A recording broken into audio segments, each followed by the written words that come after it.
Tunakuja mbele yako mchana huu wa leo tukikushukuru, tukikutukuza Mungu wangu. Asante Mungu wangu hata kwa ajili ya neno lako ambalo umetujalia. Asante Mungu wangu kwa wale wote ambao wataweza kuisikia. Mungu wangu, ni wewe tunategemea, ni uwezo wako tunategemea. Ni wewe ambaye ulituahidi Mungu Baba kwamba utaonyesha, utadhihirisha ukweli wa injili yako. Utaonyesha, utadhihirisha kwamba umetukubali katika Yesu Kristo mwanao. Mungu Baba, basi ni katika ujasiri huo na katika tumaini hilo ndio tumesimama hapa siku ya leo tukikuomba Mungu Baba kwamba utakubali dhabihu hii ambayo tunakutolea kwa kutangaza injili ya Yesu Kristo mwanao kwa wengi ambao hata hawajapata kuisikia, kwa wengi ambao hawajaifahamu. Mungu wangu, tunaomba Mungu Baba kwamba katika kuhubiri kwetu Mungu Baba utakubali dhabihu hii Mungu Baba kwa wokovu wa wengi na kwa utukufu wa jina lako na wa mwana wako Yesu Kristo. Na ni kwa jina lake tukufu naomba nikiamini. Amina. Amen. Amen. Nasoma kutoka kitabu cha Yohana. Kwa wale ambao hawajamjua Yohana, Yohana ni mwanafunzi wa Yesu Kristo ambaye aliandika injili yake kwa kusudi la kudhihirishia wanadamu kwamba Yesu Kristo ni Mungu, kwamba Yesu Kristo yuko sawa na Mungu, kwamba Yesu Kristo ana uwezo wa Mungu, kwamba Yesu Kristo ni Mungu. Hilo ni lengo kuu katika Yohana, ili kukuonyesha huyu ambaye yuko sawa na Mungu. Ajabu ni kwamba yeye ndiye ambaye anatufunza unyenyekevu. Wengi wanajivunia katika hadhi zao ndogo ndogo. Wengi wanajivunia katika juhudi zao ndogo ndogo, na wanajiona kwamba wako juu ya binadamu wenzao. Laiti wangalijua kwamba mwana wa Mungu mwenyewe alijinyenyekeza, ingawa yeye alikuwa sawa na Mungu. Alijinyenyekeza akachukua mwili. Kuchukua mwili kwake ulikuwa kujinyenyekeza kubwa sana. Angewezaje kufanya hivyo? Akachukua mfano wa mwanadamu. Akachukua mfano wa mwanadamu, na hakutosha hapo pekee, hakusimama hapo peke yake. Alijinyenyekeza kiasi cha kufa msalabani. Tunaona Mungu Mwenyezi pale ametundikwa kwenye kifaa cha aibu, ametundikwa na misumari, ametundikwa, damu inamwagika. Ajabu kubwa, aibu kubwa, huzuni kubwa.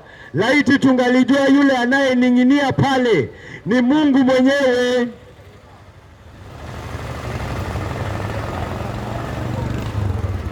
Kwa sababu yako ndugu yangu, kwa sababu hiyo ndio aibu unayofaa. Mungu Mwenyezi amejinyenyekeza kiasi cha kubeba adhabu yetu. Mungu Mwenyezi amejinyenyekeza kiasi cha kubeba ghadhabu tunayoifaa.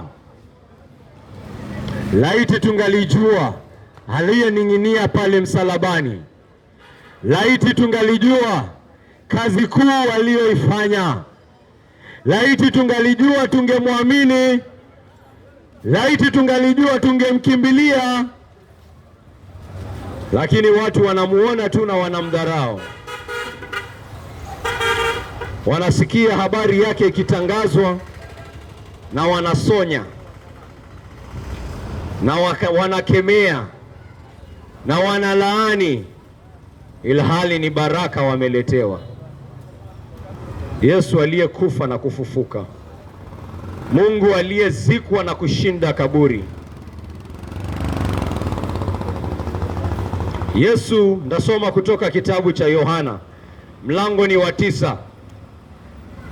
Yesu alipokuwa akipita, akamwona mtu aliyekuwa kipofu tangu kuzaliwa. Wanafunzi wake wakamuuliza, Rabi, ni nani aliyetenda dhambi? Ni huyu mtu au ni wazazi wake ndio akazaliwa kipofu? Yesu akawajibu, huyu mtu wala wazazi wake hawakutenda dhambi. Alizaliwa kipofu ili kazi za Mungu zidhihirishwe katika maisha yake. Yanipasa kuzifanya kazi zake yeye aliyenituma wakati bado ni mchana, kwa kuwa usiku waja ambapo hakuna mtu awezaye kufanya kazi. Wakati niko ulimwenguni, mimi ni nuru ya ulimwengu. Baada ya kusema haya, akatema mate ardhini, akatengeneza tope kwa mate na kumpaka yule mtu kipofu machoni. Kisha akamwambia, nenda ukanawe katika bwawa la Siloamu. Siloamu maana yake ni aliyetumwa. Ndipo yule kipofu akaenda akanawa, naye akarudi akiwa anaona. Majirani zake na wale wote waliokuwa wamemwona hapo awali akiombaomba wakaanza kuuliza, je, huyu si yule aliyekuwa akiketi akiombaomba? Wengine wakasema ni yeye, ni yeye. Wengine wakasema si yeye, bali wamefanana. Lakini yeye mwenyewe akawaambia, mimi ndiye. Wakamuuliza, basi macho yako yalifumbuliwa kivipi? Yeye akawajibu, yule mtu anaitwa Yesu Kristo. Alitengeneza tope, akanipaka machoni mwangu, naye akaniambia, nenda ukanawe katika bwawa wa Siloamu. Ndipo nikanawa, nami nikapata kuona. Wale wakamuuliza yeye, huyo mtu yuko wapi? Akawajibu, sijui. Amina, amina. Neno la Mungu limehifadhiwa kwa ajili yako wewe. Neno la Mungu limehifadhiwa ili upate kuona utukufu wa Yesu Kristo na upate kuamini. Mungu Mwenyezi anatuma neno lihubiriwe kote kote ulimwenguni ili lizae matunda la kuonyesha watu kwamba wao ni dhaifu na kwamba wanamuhitaji huyu Yesu Kristo, kwamba wanamuhitaji yule aliye na nguvu ya kuwaokoa katika hali ambao wapo, na hii nguvu haipatikani katika juhudi zao. Hii nguvu haipatikani katika kazi wanazozifanya. Hii nguvu haipatikani katika matendo ya kidini. Hii nguvu haipatikani kwa njia yoyote ile. Hii nguvu inapatikana katika mwana wa Mungu peke yake, Yesu Kristo. Neno la Mungu limehifadhiwa. Wengi wamejaribu kuzima ukweli wa neno la Mungu. Wengi wamejaribu kuondoa, wanasema neno la Mungu haliaminiki, lakini neno la Mungu lina nguvu ndani yake kujidhihirisha kwa nafsi ya mwanadamu, kujidhihirisha kwa dhamiri ya mwanadamu. Kwa hivyo hata waseme kivipi, hata waseme yameandikwa sijui versions 10, hata waseme sijui ni kazi ya Paulo, hata waseme ni kazi ya waongo kivipi, tunatangaza uongo huo na tunajua huo uongo utafanya kazi. Utafanya kazi ambayo Mungu alikusudia kufanya. Hiyo ambao wanaita uongo tutaitangaza. Ni kama upanga mkali unaonoa, unaokata pande zote mbili, unaofunua moyo wa mwanadamu kuona kwamba amedanganyika, unaofunua moyo wa mwanadamu kuona kwamba anamuhitaji huyu ambaye wamekataa kwamba ni mwana wa Mungu. Na Yohana anachagua hadithi, akiandika kitabu chake pale mwisho anasema, ningeweza kuwaandikia miujiza yote ambayo Yesu Kristo alifanya, vitabu vyote ulimwenguni havingetosha. Karatasi zote ulimwenguni hazingetosha. Na huyu alifanya kazi miaka 3 tu, ashajaza karatasi zote ulimwenguni na miujiza. Amejaza karatasi zote ulimwenguni na maajabu katika miaka 3 tu ya kazi. Yohana akasema, sitawaandikia yote, nitawaandikia 7 peke yake, ambazo hizi nimeziandika ili mupate kuona utukufu wa huyu Yesu Kristo. Na ndio hii moja nimepata kuwasomea. Kuna jamaa hapa kipofu, kipofu kutoka kuzaliwa, kipofu kiasi cha kwamba watu wanamwangalia, hata wanafunzi wa Yesu Kristo wanasema, huyu jamaa huyu, angalia venye anateseka, angalia amezaliwa kipofu, amekuwa kipofu, amekuwa maskini, kazi yake ni kuombaomba. Ni lazima mtu akuwa ametenda dhambi. Ni dhambi ndio imemweka pale. Ni nani alitenda dhambi? Kama si yeye, ni baba yake. Kama si baba yake, ni babu yake. Kama si babu yake, ni babu mkuu wake. Ni nani alitenda dhambi? Mzee Bwana Yesu Kristo. Hebu tuambie, kwa sababu hakuna mtu anateseka hivi hivi bure bure. Yesu Kristo akasema la hasha, si kwa sababu ya dhambi yake, si kwa sababu ya dhambi ya baba yake au mama yake, ni kwa ajili ya utukufu wa Mungu upate kuonekana. Huyu mtu amezaliwa kipofu ndio utukufu wa Mungu upate kuonekana. Akaendelea kusema, lazima niendelee kufanya kazi za Mungu mimi. Anasema huyu jamaa amefanywa awe kipofu ili nguvu za Mungu ambazo ziko ndani yangu zipate kudhihirika. Kwa sababu huyu mtu kipofu hawajui jinsi ambavyo watamponya. Wanasema amelaaniwa, wanasema yeye hakuna tumaini kwake, hakuna daktari hata anaweza kujisumbua na huyo, hati amezaliwa kipofu kutoka kuzaliwa kwake. Na mnataka nifanye nini mimi sasa? Nitampea macho mpya? Kwani mimi ni Mungu? Tangu lini ninapeana macho? Mimi niko na madawa tu kidogo hivi, akipata malaria pengine ninaweza mpea dawa, lakini macho mpya nitatoa wapi? Hakuna tumaini kwa huyu mtu, hakuna anayeweza kumsaidia huyu mtu, ameachwa. Wanasema huyu hana tumaini lolote, huyu amepotea. Na ndio nakwambia hata Yesu Kristo anafanya hiyo kitu hadi siku ya leo. Unaangalia mwingine amezama katika dhambi kiasi ambacho hakifanani, amezama vibaya sana. Nasema huyu ataokolewa kivipi? Yesu Kristo huyu amelaaniwa. Huyu ni nini nimfanya awe hivi? Ni laana ya nani? Ni laana yake ama ni ya baba yake ama ni ya mama yake? Yesu Kristo anasema la hasha. Kuna watu hapa wanapingana nami hapa. Kuna watu hapa wamezama katika uovu. Kuna watu hapa wamezama katika kiburi. Kuna watu hapa wamezama katika uchoyo. Kuna watu hapa wamezama katika uzinzi. Kuna watu hapa wamezama katika uongo. Kuna watu hapa ni mateka wa madawa ya kulevya. Kuna watu hapa ni katili katika nyumba zao, na wameshindwa. Wamejaribu njia zote, wamejaribu juhudi zote, wamejaribu juhudi zote za kidini, wamejaribu juhudi zote za kifilosofia, wamejaribu zote, wameshindwa wote. Kwa nini wanashindwa? Ili nguvu za Yesu zionekane, ndugu yangu, ili nguvu za Yesu Kristo zionekane, ndio ionekane. Hakuna ambaye ataweza kuponya huyu jamaa. Wamejaribu kuponya, wamesema anaweza kuponya akifanya hivi, anaweza kuponyeka akifanya hivi, anaweza kuponyeka akifanya hivi. Wakajaribu yote, akagundua yeye ndio mateka, tena hata zaidi. Kwa nini ni mateka huyu baba yangu? Kwa nini juhudi zake hazisikiki ndugu yangu? Kwa nini sala zake hazifanyi kazi? Ili nguvu za Yesu Kristo zionekane katika maisha yake. Ndugu yangu, huyo ni wewe. Wewe mnyonge uliyeshindwa na dhambi, huo ni wewe. Umejaribu njia zote, umeshindwa. Unashangaa kwa nini ndugu yangu anasema yeye alifunga siku 3 ikamsaidia. Kwa nini mimi ninajaribu na ninashindwa? Nakwambia ndugu yangu, kuna kitu inakosa, na kitu ambayo inakosa si juhudi yako. Kitu inayokosa ni Yesu Kristo, ni Yesu Kristo.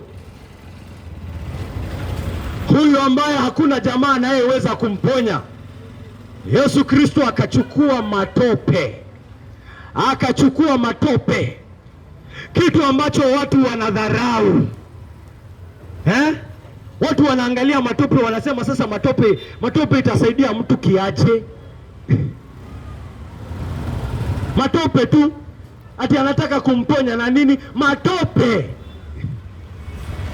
kinachodharauliwa na wanadamu, kinachochukiwa na wanadamu, wanaichukua kama jambo la kawaida. Wanasema hiyo injili imetangazwa hapa tangu lini? Matope hayo, bure hiyo injili. Nakwambia hiyo injili ndio inaponya watu.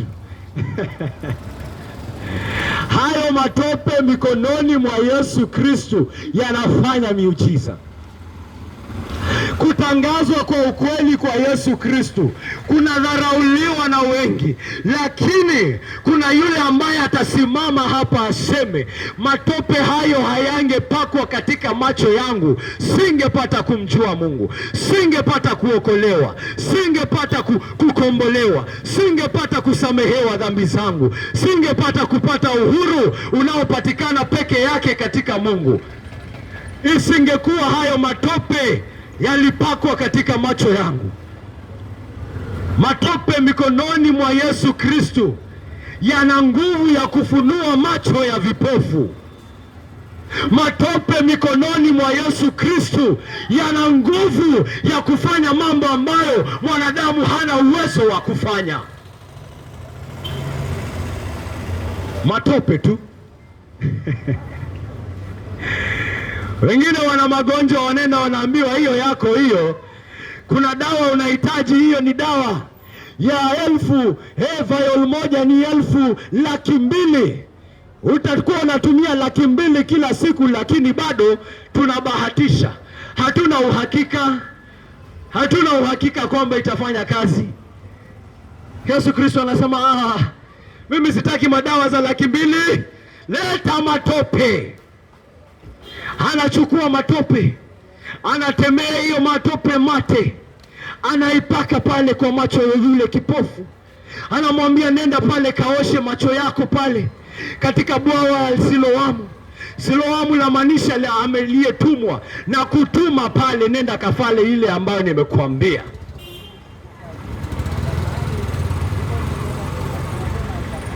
Angekaa chini ya dharau, aseme sasa huyu jamaa nini hii ananiambia? Ananiambia niende nioshe macho tena, hiyo itanisaidia nini? Hakudharau. Alisema kama ameniambia nifanye jambo, wacha nifanye. Ameenda kwa bwawa la Siloamu, ameosha macho yake, ameosha lile tope. Na tope linapoanguka, limeanguka na upofu wake. Tope limeanguka na upofu wake. Sasa yaona, alizaliwa kipofu, sasa yaona. Ni nani amemwokoa? Ni matope yamemwokoa? Anajua la hasha, si matope yameniokoa, ni yule aliyenipaka hiyo tope. Ni Yesu. Ni Yesu ameniokoa, ni Yesu ameniponya, ni Yesu ameniosha. Huyu kipofu anatambua hivyo, na amefanya jambo kubwa sana kiasi cha kwamba hata wale watu ambao wanamjua hawaamini. Haya, majirani zake na wale wote waliokuwa wamemwona hapo awali akiombaomba wakaanza kuuliza, haya, je, huyu si yule aliyekuwa akiketi akiombaomba? Wengine wakasema ni yeye. Wengine wakasema si yeye, wamefanana. Wengine wanasema Yesu Kristo hakukufa, ni mwingine alisulubishwa pale, wamefanana. Hata hivyo ndio wakaanza kusema, wakasema si huyo kipofu, wamefanana. Wamesema wamefanana. Lakini kipofu mwenyewe sasa akaambiwa, wewe kuja hapa tupe ushuhuda, ni wewe ama si wewe?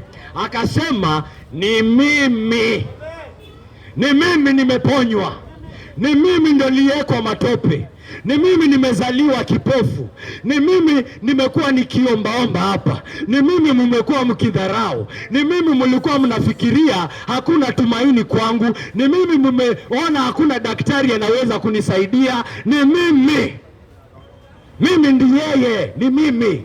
Wakamuuliza, basi hebu tuambie, macho yako yalifumbuliwa kivipi? Yeye akawajibu, unaona ule mtu anaitwa Yesu, yule mtu aitwaye Yesu alitengeneza tope akanipaka machoni mwangu, naye akaniambia, nenda ukanawe katika bwawa wa Siloamu.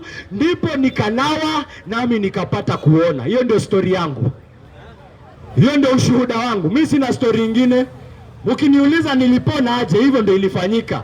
Nimekuwa kipofu, Yesu akakuja akanipaka matope akaniambia osha, nikaosha na nikapona.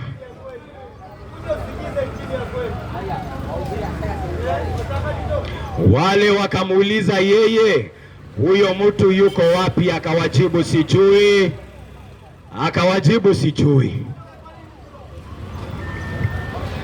Ndugu yangu, ushuhuda wa Wakristo ndio hii. Wataangalia wengi wakigeuzwa na huyu Yesu Kristo, waseme huyo Ali, si yeye anapiganga bibi yake huyo? Si yeye alishikwa akifanya mahusiano ambayo hata hayawezi kusemeka mbele ya wanadamu, mbele ya soko? Si yeye huyo jamaa anakuanga mateka wa madawa ya kulevya? Sio yeye anakuanga muongo? Sio yeye? Mwingine anasema si yeye. Ali, wewe kuja, hebu ni Ali mwingine, ni ndugu yake, ni pacha yake, wamefanana. Wewe njoo utuambie nini ulifanya. Si wewe. Ali anakuja anasema ni mimi. Basi tuambie, uliacha aje ulevi? Ulipona aje ukatili? Aseme yule Yesu Kristo alikuja akanishika akanipaka damu yake na sasa nimepona. Huo ndio ushuhuda wangu.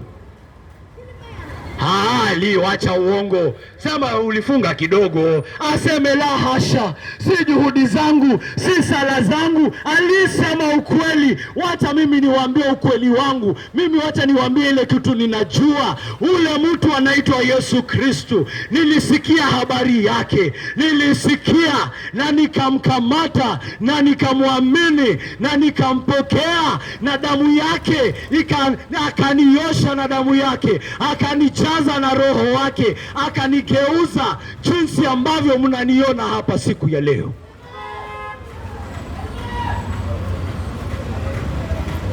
Huyo ndio Mkristo, ndugu yangu. Huyo ndio mfuasi wa Yesu. Ana ushuhuda. Anasema nyinyi semeni venye mutasema. Wanasema Yesu Kristo si mwana wa Mungu, Yesu Kristo haokoe watu. Yeye anakuja anasema kama mimi ni shahidi. Mimi ni shahidi wa Yesu Kristo. Mimi ninakuja ninasema nyinyi semeni mambo yote mutakayosema. Ushuhuda wangu ni huu. Mimi nilikuwa nimepotea kitambo sana, nilikuwa nimezama katika dhambi, lakini huyu Yesu akanitafuta, lakini huyu Yesu akanikujia, lakini huyu Yesu akanishika, lakini huyu Yesu akaniosha, na sasa niko hapa katikati ya majengo. Nashuhudia huyu Yesu wa mamlaka, nashuhudia huyu Yesu aliyeniokoa, nashuhudia huyu Yesu anayeosha watu kutoka dhambi zao. Huo ndio ukweli wangu, ndugu yangu. Mimi nimeonja damu ya Yesu. Mimi nimeonja damu ya Yesu. Nyinyi nendeni pale mukaseme sijui yeye si mwana wa Mungu. Mimi ninajua yule aliyeniosha yeye si muongo.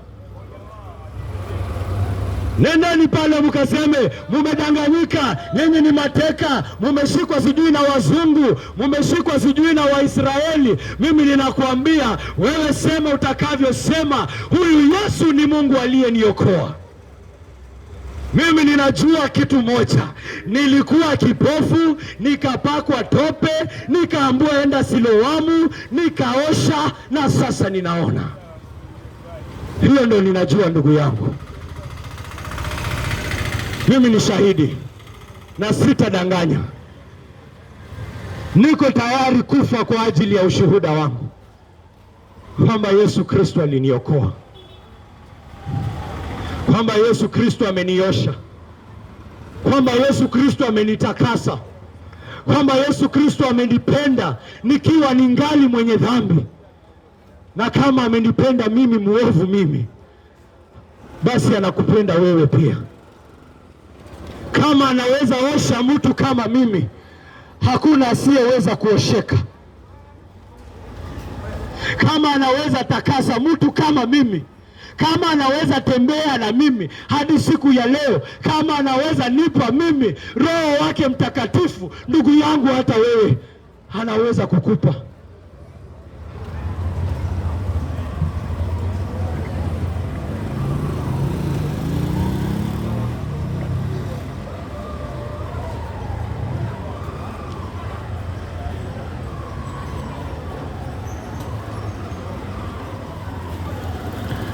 Wakamleta kwa Mafarisayo, yule mtu aliyekuwa kipofu hapo awali.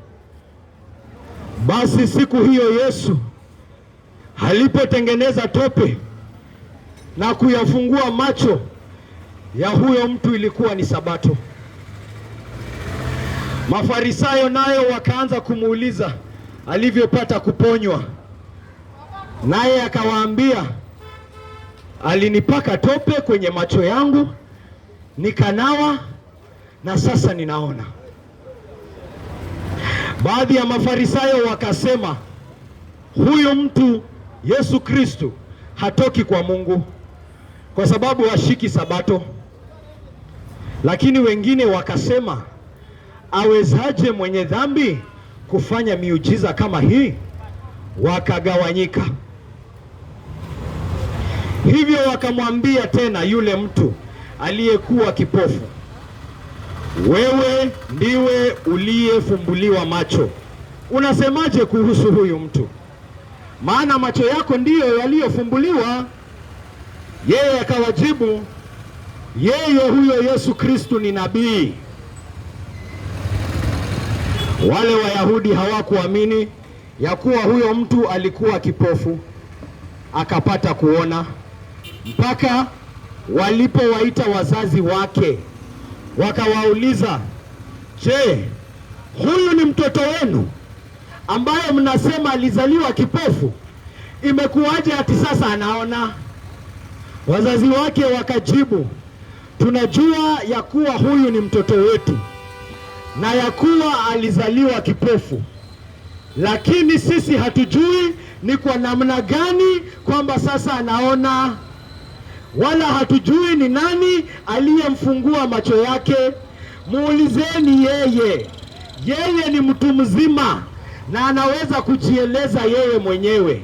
Wazazi wake walisema hivi kwa sababu waliwaogopa Wayahudi, kwani walikuwa wamekubaliana kuwa mtu yeyote atakaye mkiri Yesu kuwa ndiye Kristo atafukuzwa kutoka sinagogi.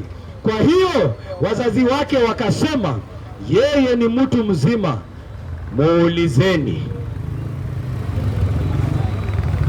Watu wanafikiria ushahidi wa Yesu ulianza kupingwa hii siku. Tunaona hii ni kitu ya kitambo sana, my friend. This is good. This is old fashion. Don't think ati kwa sababu wewe ni unasema mimi ni mwanasayansi, mimi nimesoma sayansi mingi sana, hii mambo ya miujiza hii. Ndugu yangu, hata wakati miujiza ilikuwa inafanyika, wengine wanaona watu wanafufuliwa kutoka makaburi yao, lakini bado watamdharau huyu Yesu Kristo, bado watamkataa. Wataona jamaa akinyoshwa mkono upone, lakini bado atasema sitaki mambo ya huyu ambaye anasema lazima nimwamini. Ndugu yangu, wanaona viziwi wanafunguliwa masikio, hawataamini. Usifikirie wewe ni wa kwanza. Ushahidi wa Yesu Kristo umekuwa ukikanwa kutoka siku za Yesu Kristo yeye mwenyewe.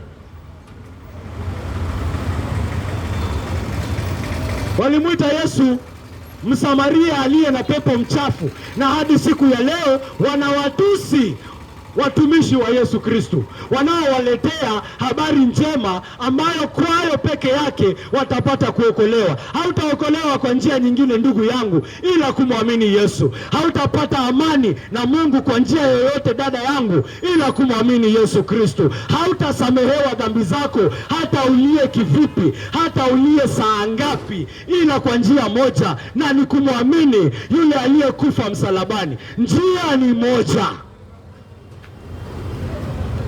Njia si mbili au tatu. Mimi na mimi peke yake ndio njia na ukweli na uzima, asema huyu Yesu Kristo. Unamwamini ama unasema yeye ni chizi? Hakuna ukatikati kusema mimi nampenda Yesu sana, mimi namheshimu Yesu sana, lakini nyinyi wa Kristo mambo yenu sijui mlitoa wapi. La hasha, hakuna kumpenda Yesu nusu. Yeye mwenyewe hawezi kukubali mambo kama hayo. Ni umkubali venye anasema, na anasema mimi ndio njia na ni mimi na ndio njia peke yake. Je, unaamini ama umekataa? Ni hivyo, ni umekubali au umekataa? Umekataa kwa sababu unasema kuna njia nyingine, si ndio? Umesema Yesu sio njia, mimi ninajua njia nyingine. Ndugu yangu, nenda na hiyo njia, nenda na hiyo njia. Tafuta amani na kuhakikishia utalala katika mateso, ndugu yangu. Kwani Mungu amefanya upumbavu? Kwani Mungu wako anajua kitu anafanya? Na tunaona kitu kikubwa kimefanyika mbele yao, hata hawawezi kukubali. Wanasema hapana, hapana, hatuwezi kukubali. Hebu huyu jamaa hakuwa kipofu, hebu ita babake na mamake. Ita wazazi bwana, ita wazazi. Wazazi wanaitwa, wanaulizwa. Nasikia ati wanasema huyu jamaa alizaliwa kipofu. Hebu tuhakikishie kwamba huyu ni mtoto wenu. Wazazi wanasema ni mtoto wetu, alizaliwa kipofu, ni yeye. Lakini mkianza kutuuliza ati alipona aje, hiyo sisi hatujui, muulizeni yeye. Na inaandikwa hiyo ilifanyika kwa sababu waliogopa kutupwa nje ya sinagogi. Na si ndio inaendelea hadi siku ya leo? Si ndio inaendelea hadi siku ya leo?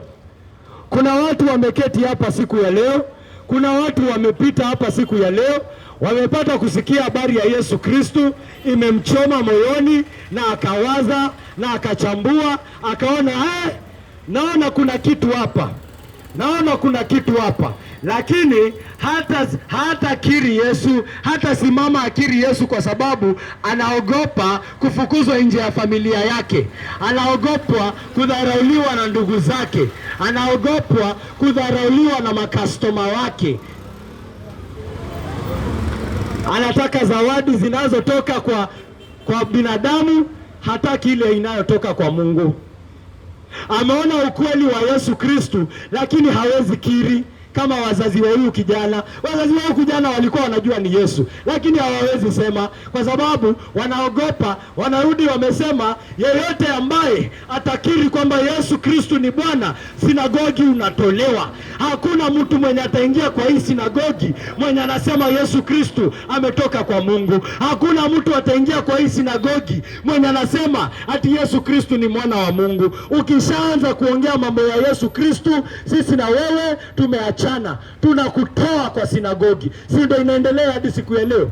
Wengine wanaambiwa ile siku tukisikia ukisema Yesu ni Bwana, hii familia unatoka. Ile siku tutasikia ukisema Yesu ni Bwana, hata tutakutafuta tukukate kichwa.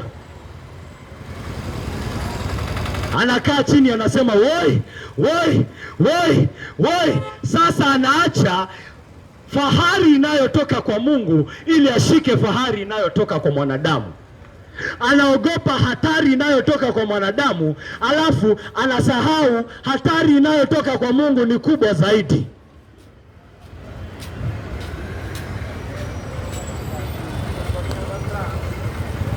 Anasema ndiyo, nimeona ukweli wa Yesu Kristo, lakini siwezi sema, siwezi, watanifukuza kutoka kwa nyumba, mume wangu ataniacha, mke wangu ataniacha, familia yangu itaniasi.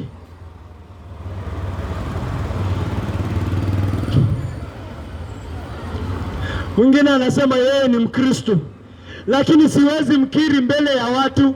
Ndiyo, ameniosha, amenisafisha, lakini siwezi ambia watu kwa sababu watu wao wanadharau wingi, watu wanasema Yesu ni Bwana. Kwa hivyo sitaki kudharauliwa, sitaki kukejeliwa, sitaki kutusiwa, sitaki kuaibishwa. Kwa hivyo sitakiri, wacha nikae hapa chini watu wafikirie mimi siamini Yesu. Si wengine mnajipata katika hiyo hali? Kama wazazi wa huyu kijana, mnapenda fahari itokayo kwa wanadamu zaidi ya fahari itokayo kwa Mungu.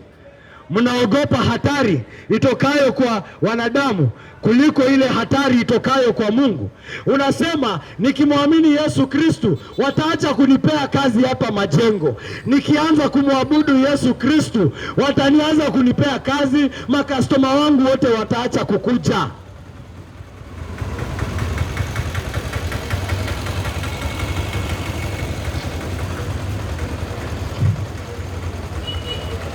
Haya basi, wacha ubaki umechagua. Umechagua ni wanadamu unataka? Umechagua ni fahari ya wanadamu unataka? Ni fahari ya wanadamu unapata. Umeamua ni fahari ya makastoma unataka? Ni fahari ya makastoma utapata. Ndugu yangu, watakuja, watabaki, watakusifu, watakupigia makofi na watakaa chini na wewe muongee.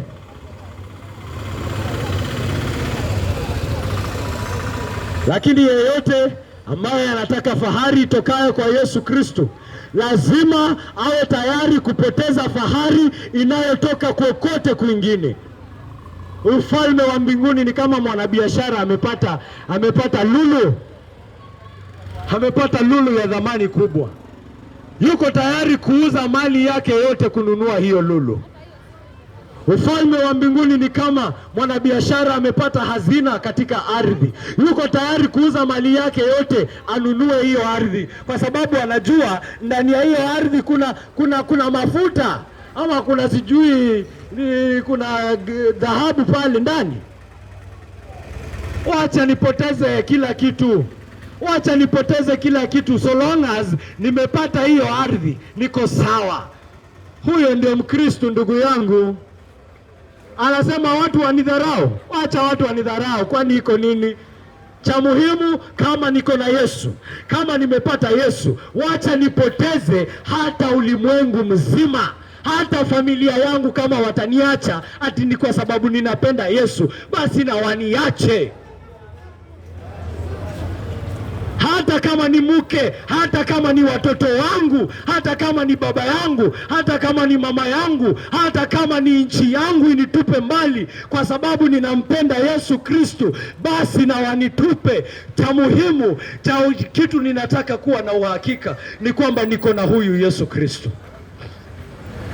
Mimi ninataka kujua kwamba niko na Yesu. Kama niko na yeye, hayo mambo yote mengine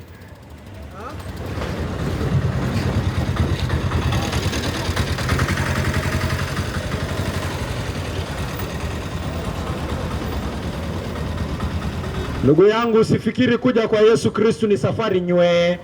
Wasikudanganye unakuja kwa Yesu Kristo kupata magari makubwa na ardhi na afya nzuri, ilhali watumishi wa Yesu Kristo wanauliwa. Watumishi wakubwa wa Yesu Kristo kina Petro na Paulo, walikuwa wanapata magari makubwa, ama ni viboko kwa sababu wanampenda Yesu Kristo. Walipokea hivyo viboko kama magari makubwa. Walichukua fahari katika viboko wanavyopokea kwa sababu wamemtangaza Yesu Kristo. Kama tutapata uadui wa dunia kwa sababu tunatafuta wokovu wao, kwa sababu tunatafuta wao kupata kusamehewa dhambi, wao kupatanishwa na Mungu, wao wasikufe moto wa milele, kwa sababu ndugu yangu na kuonya, kama uko ndani ya Yesu Kristo, ile ghadhabu ya Mungu ambayo iko juu ya kichwa chako, ambacho unafikiria unaenda kukimeza kwa sababu ya juhudi zako ndogo ndogo. Ati ulitoa shilingi 10 sijui wapi, ati sasa dhambi zako zitasamehewa, na wewe ni kahaba.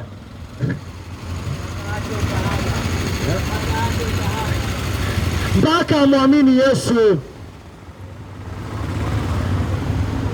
Hata ukahaba akiacha, si ukahaba alikuwa nao, na hizo dhambi za kitambo zitaenda wapi?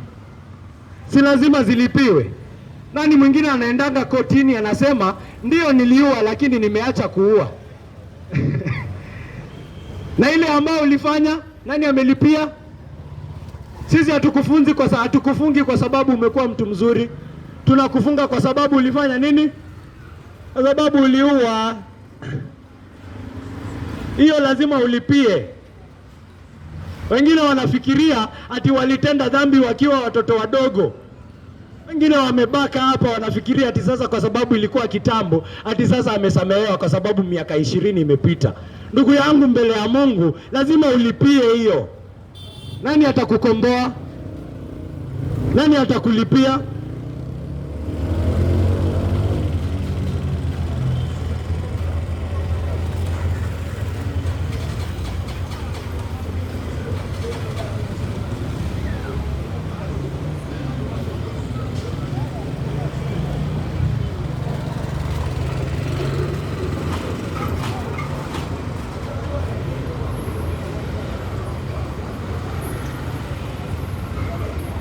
Hivyo kwa mara ya pili wakamuita yule aliyekuwa kipofu.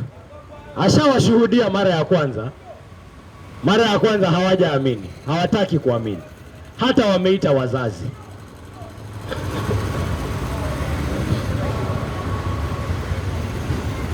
Mpe Mungu utukufu.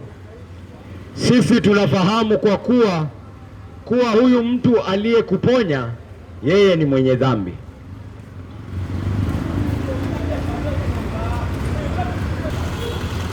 Wamemwambia, hebu hapa mbele ya Mungu sasa sema. Mbele ya Mungu sema. Sisi tunajua huyu mtu mwenye alikuponya ni mwenye dhambi. Ongea mbele ya Mungu. Aliyeponywa akasema, mimi sijui kama yeye ni mwenye dhambi, lakini jambo moja ninalojua, nilikuwa kipofu na sasa ninaona. Nilikuwa kipofu, sasa ninaona. Wakamuuliza, alikufanyia nini? Aliyafumbua kivipi macho yako? Hii ni mara ngapi wanamuuliza hiyo swali? Hii ni mara ngapi wanamuuliza hiyo swali? Jamaa kipofu hata sasa anawashangaa. Anashangaa. Anawaambia, kwani mnataka niwaambie mara ngapi? Akawajibu, kwani nimewaambia mara ngapi? Tayari nimekwisha kuwaambia. Nyinyi hamtaki kusikiliza. Mbona mnataka kusikia tena? Je, nyinyi nanyi mnataka kuwa wanafunzi wake? Kwani nimewaeleza mara ngapi? Si nimewaambia mimi nilikuwa kipofu, nikapakwa matope, nikaambiwa enda osha, na mnataka niwaambie mara ngapi? Ninawaambia hamtaki kusikiliza. Ninawaambia hamtaki kusikiliza, alafu mnakuja tena mnaniuliza. Ebu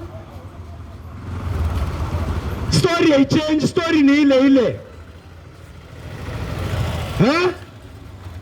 Rashidi, hebu tueleze.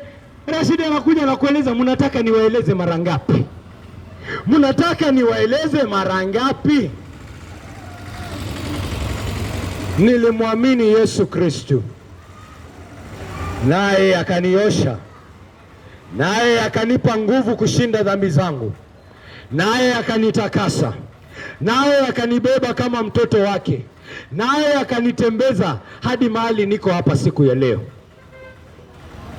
Nimewaambia hamtaki kusikia. Naona ni kama mnataka kukuwa wanafunzi wake. Hao Wafarisayo wakamtukana huyo mtu kipofu na kusema, wewe ndio mwanafunzi wake, sisi ni wanafunzi wa Musa. Tunajua kwamba Mungu alisema na Musa, lakini kwa habari za huyu mtu sisi hatujui ametoka wapi. Wanasema wewe unasema ati tunataka kukuwa wanafunzi wake. Nani anataka kuwa wanafunzi wa mtu mwenye ajui ametoka wapi? Sisi ni wanafunzi wa Musa. Sisi Musa tunamjua, Torati tunaijua, sheria za Musa tunazijua, sheria za Musa tunazichambua. Sisi ni wanafunzi wa Musa na tunajua Musa ametoka kwa Mungu. Tunajua Musa alitupea mana, tunajua Musa alitupea maji jangwani, tunajua Musa alituvukisha bahari ya Shamu. Tunajua Musa sisi. Huyu jamaa mwenye unasema alikufungua macho, ambao unasema ati yeye ni nabii, ambao unasema ati ametoka kwa Mungu, huyo sisi hatumjui, huyo sisi hatumtambui. Yule mtu akawajibu, hili ni jambo la ajabu sana, hili ni jambo la ajabu sana, ya kwamba mnasema hamjui huyu Yesu Kristo ametoka wapi. Na mimi ninawaambia kwamba yeye amenifungua macho, na mnasema hamjui ametoka wapi.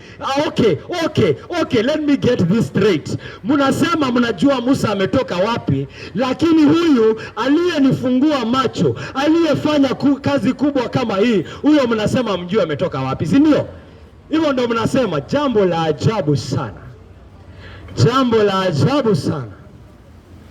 Nakwambia Rashidi, hata wewe atakushangaa.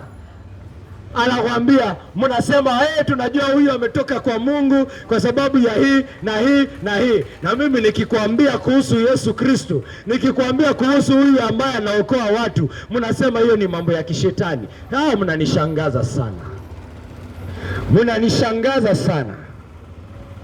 Mafunzo yenu hayaambatani, mambo ambayo mnasema hayaingiani. Hamjui ametoka wapi na amenifungua macho. Hamjui ametoka wapi na ndio huyo anafanya viziwi left, right and center. Hamjui ametoka wapi na tunasikia kwamba akiamrisha radi inasikia. Hamjui ametoka wapi na anatembea juu ya maji. Hamjui ametoka wapi na mimi sio kipofu wa kwanza aliyeponywa. Hamjui ametoka wapi na viwete wanarukaruka hii Jerusalem. Hamjui ametoka wapi na anazungumuza na mamlaka ya aina hiyo. Hamjui ametoka wapi na anazungumuza maaskari wanaanguka chini. Hamjui. Hamjui ametoka wapi huyu Yesu ninayewatangazia hapa siku ya leo.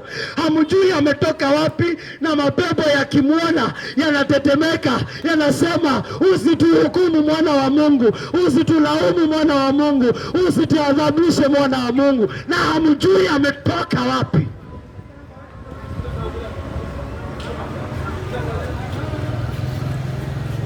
Hamjui Yesu ninayekutangazia ametoka wapi. Hamjui hii injili ninayowatangazia, injili ya wenye dhambi kusamehewa, injili ya wenye dhambi kuokolewa, injili ya wenye dhambi kuoshwa, injili ya wenye dhambi kupokea roho wa Mungu. Hamjui hii injili imetoka wapi. Haujui. Unafikiri ni mimi nilikaa chini pamoja na Paulo tukatunga insha kuhusu huyu mtu ambaye alisema hakuna yule ambaye anachukua maisha yangu, ni mimi ninayatoa. Haujui injili imetoka wapi. Haujui, si ndio? Unasema ni kila Paulo walikaa chini wakatunga na wakasema wako tayari kukufa kwa ajili ya injili. Ndugu yangu, unanishangaza sana. Unanishangaza sana, unanishangaza sana. Hili ni jambo la ajabu, hili ni jambo la ajabu kwamba injili hii nitaweza kuitangaza hapa na watu hata hawaweki masikio makinifu. Wanaongea ni kama kwamba hii ni injili ya mwanadamu tu, haya ni maneno ya mwanadamu tu, nilikaa chini nikayatunga tu. Ndugu yangu, haujui haya maneno ninayokutangazia yanatoka wapi.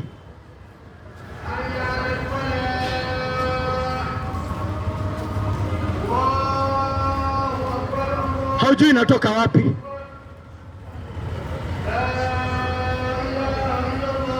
Ajabu kubwa, ajabu kubwa, ajabu kubwa. kwamba wengi wanasikia Injili na hawamwamini Yesu Kristo. Ajabu kubwa, ajabu kubwa. Wengi wanasikia hii Injili na hawategemei kazi safi ambayo Mungu amekamilisha katika Yesu Kristo. Wako tayari kushikilia juhudi zao, bado wako tayari kushikilia mambo yao. Ajabu kubwa, ajabu. Ajabu kubwa, watu wanapata kusikia hii Injili na bado wanashikilia tamaa zao ambazo msalaba wa Yesu Kristo unawahakikishia unaisha katika uchungu na adhabu kubwa na aibu kuu. Msalaba wa Yesu Kristo unamhakikishia huo ukweli. Ajabu kubwa, bado anakataa kushikilia huyo Yesu Kristo. Ajabu kubwa, bado hamkimbililii huyo Yesu Kristo. Ajabu kubwa, ajabu kubwa. Huyu kipofu naye pia anakushangaa. Huyu kipofu anakushangaa, anakuambia hamjui hii habari ninayokutangazia imetoka wapi? Haujui?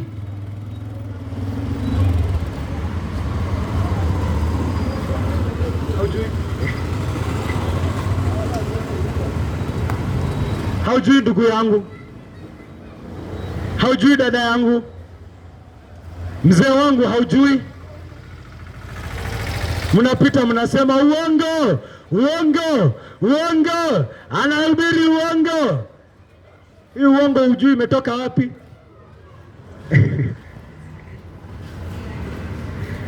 Hii uongo venye unaona, nani angetengeneza uongo kama hii?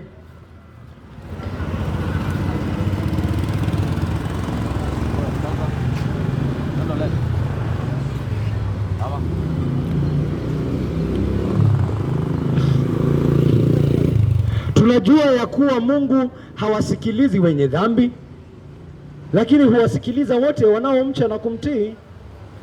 Tangu zamani hatujasikia kwamba mtu amemponya yeyote aliyezaliwa kipofu. Kama huyu mtu hakutoka kwa Mungu, asingeweza kufanya lolote.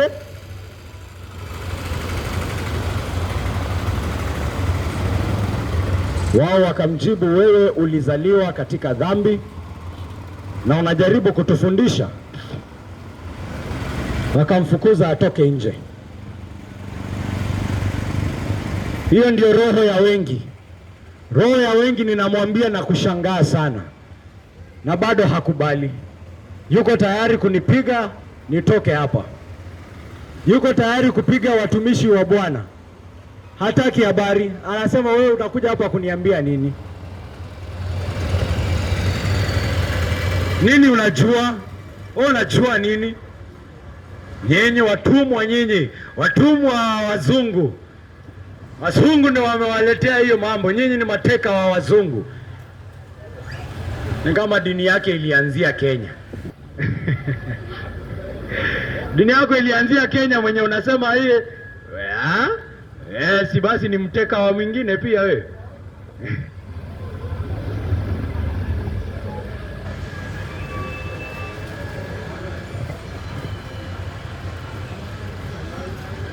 Wameshikwa na wakoloni, wameshikwa na wakoloni. Na wewe basi umeshikwa na wauzaji slaves. You have been caught by slave traders.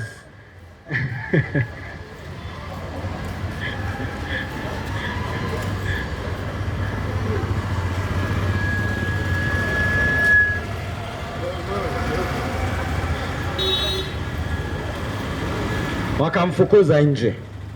Ndugu yangu, acha nikuhakikishie, ukisimama kwa ajili ya jina la Yesu Kristo, lazima uwe tayari kutolewa nje ya sinagogi. Kama huyu ndugu yangu hapa alisimama akasema, ushahidi wangu ni huo huo, ushahidi wangu ni ule ule. Huyo Yesu aliniponya. Mimi sina story nyingine, mimi sina ushuhuda mwingine. Kama mtanifukuza kwa sinagogi kwa sababu nimewaambia ukweli, nyinyi fanyeni venye mtafanya. Jambo moja mimi ninajua ni hii: mimi nilikuwa kipofu na sasa ninaona.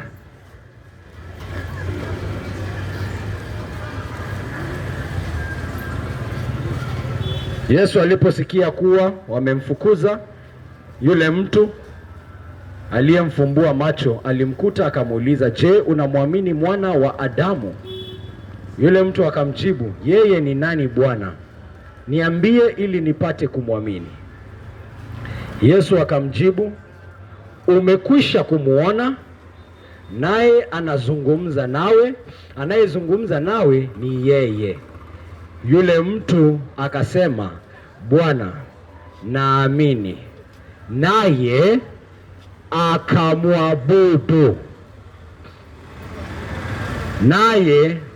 akamwabudu. Mwana wa Adamu ilikuwa ni title ya kimesia, mfalme aliyeahidiwa, mfalme anayetawala ufalme wa Mungu. Yesu Kristo anamwambia, je, unamwamini Masia? Je, unamwamini mfalme wa Mungu aliyeahidiwa? Akasema, niambie ni nani nimwamini. Yesu akasema, mwenye anazungumza na wewe, mwenye alikuponya, mwenye alikusafisha, mwenye alikutakasa ni yeye. Na huyu jamaa akasema, Bwana, ninaamini. Hiyo kazi ulifanya ni kubwa sana, haingeweza kufanyika ila iwe kwamba Bwana yuko pamoja nawe. Naamini. Na akakaa chini, akaanguka chini, akamwabudu Yesu Kristo. Ndio watu wasishangae wakiona watu wameanguka chini na wanamwabudu Yesu Kristo. Yesu Kristo ni wa kuabudiwa. Watu waanguke chini wote. Ulimwengu wote uanguke chini mbele ya mfalme aliyechaguliwa na Mungu, Yesu Kristo. Mwenye dhambi we, je, bado unangojea wito mwingine? Unasubiria wito mwingine? Mwenye dhambi we, hakuna njia nyingine ndugu yangu. Hakuna yeyote atakaye kuokoa. Hakuna yeyote atakaye kusafisha. Hakuna yeyote atakaye kukomboa. Hakuna yeyote atakaye kutakasa. Hakuna yeyote ambaye atakupa nguvu na mamlaka juu ya uovu wako, juu ya dhambi ambayo imekita mizizi ndani ya roho yako, juu ya kiburi chako, juu ya dharau lako, juu ya matusi yako. Hakuna yeyote atakupa mamlaka, hakuna yeyote atakukomboa. Zile dhambi zote za kale ulizozitenda, hakuna yeyote atakayelipia. Hakuna chochote ambacho utafanya, hata ulie kivipi, hata ulie aje, hata uombe aje, hata utoe pesa aje, ishatendeka na lazima ilipiwe kwa koti. Na hakuna yeyote atakayeweza kukomboa. Hakuna yeyote atakayeweza kusimama ila Yesu Kristo. Na amedhihirisha kwamba ameishinda kikamilifu, kwa sababu alikufa na hakubaki pale. Alikufa na akafufuka. Ndugu yangu, na kuhakikishia, kufufuka kwa Yesu Kristo ni tukio la kihistoria. Wacha nikwambie tena, kufufuka kwa Yesu Kristo ni tukio la kihistoria. Yeyote ambaye ana akili, yeyote ambaye ana nia ya kukagua ukweli, aende na atafute na nia ya kukagua ukweli, na atarudi hapa akijua kwamba ni ukweli, kwamba kuna yule ambaye aliingia kaburini mwake na akatoka kaburini mwake na hakuwahi rudi pale ndani kwa hiyo kaburi. Na jina lake ni huyu mwana wa Mungu. Jina lake ni huyu mfalme ambaye alichaguliwa. Jina lake ni huyu ninayekutangazia, na jina lake ni Yesu Kristo. Na huyo peke yake ndiyo njia, huyo peke yake ndiyo ukweli, huyo peke yake ndiyo uzima, huyo peke yake ndiye ambaye ananyosha mkono wake kwa wenye dhambi. Huyo peke yake ndiyo anasema, mwenye kiu aje kwangu na anywe, mwenye njaa aje kwangu na ale mwili wangu.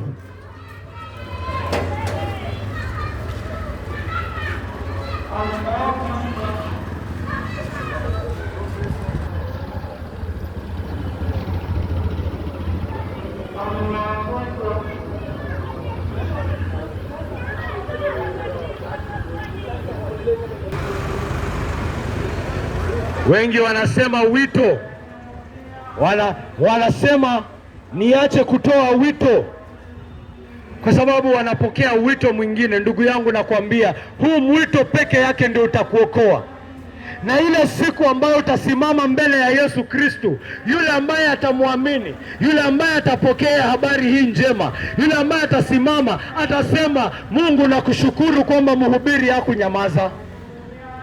Mungu nakushukuru kwa sababu mhubiri alizidi kuniita, alizidi kulia, alizidi kunivuta, akasema Bwana, akasema njoo kwa Yesu, akasema njoo kwa Yesu, na baada ya kusema hivyo akasema tena njoo kwa Yesu. Mimi pia nina mwito ndugu yangu, nina mwito kwa mwenye dhambi, nina mwito kwa mwenye kiu, nina mwito kwa mwenye njaa, nina mwito kwa mnyonge, nina mwito kwa mgonjwa, nina mwito kwa huyo ambaye ameshindwa na dhambi zake, nina mwito kwa yule ambaye amejaribu kushinda dhambi zake na akashindwa, nina mwito kwa yule ambaye amejaribu na zimemuweza. Wewe ndio ninakuita na nakuambia mwito ni huu. Mimi sina lugha ambayo hauelewi. Mimi nakuambia kwa njia ambayo unaweza kuelewa. Njoo kwa Yesu, muamini Yesu, mpokee Yesu, mkubali Yesu.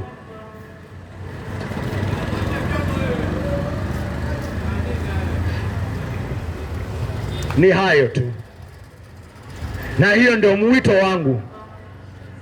Hadi siku ambayo Bwana atanikubali nirudi kwake, kwa njia ambayo ataamua nitarudi kwake.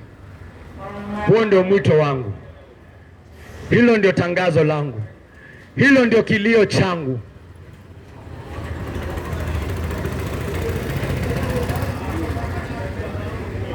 Muamini wakati bado kuna wakati, ndugu yangu. Muda ni mfupi, ndugu yangu.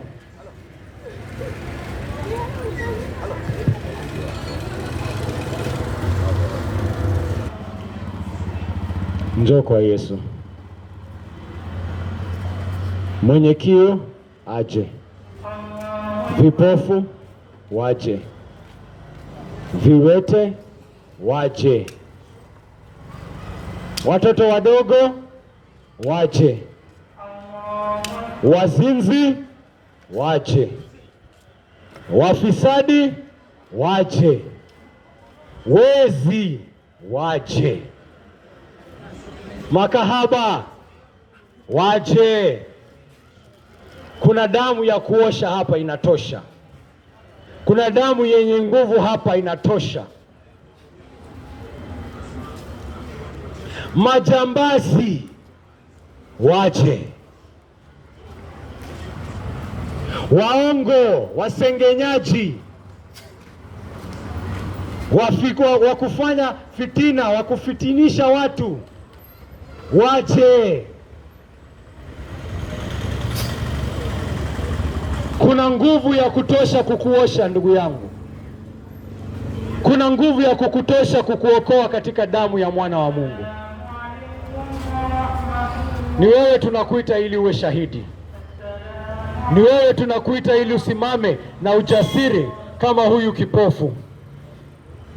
Wewe ndio kipofu ambaye utakuwa jasiri the next one. Wasimame waseme huyu jamaa si yeye. Ni wewe. Ni wewe tumekujia.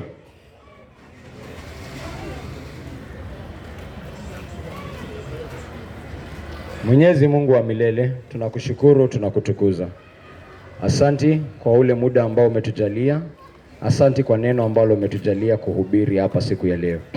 Na Mungu Baba, kuna wengi wamepita, kuna wengi wamesimama, kuna wengi wameketi, kuna wengi wamesikiliza kwa umakinifu, kuna wengine wamedharau Mungu Baba. Lakini Mungu Baba, ni ombi letu kwamba jinsi ambavyo umetutuma hapa kufanya kazi yako, kusudi lako Mungu Baba ni wokovu wa wengi. Na kwamba Mungu Baba utatimiza ukweli huu, kwa sababu wewe ni mwaminifu na wewe ni mwenye nguvu na hakuna chochote ambacho ni kigumu kwako. Onyesha kwamba wewe ndiye Mungu uliyetutuma. Naomba haya yote katika jina takatifu la Yesu Kristo aliye Bwana na mkombozi wetu. Amen.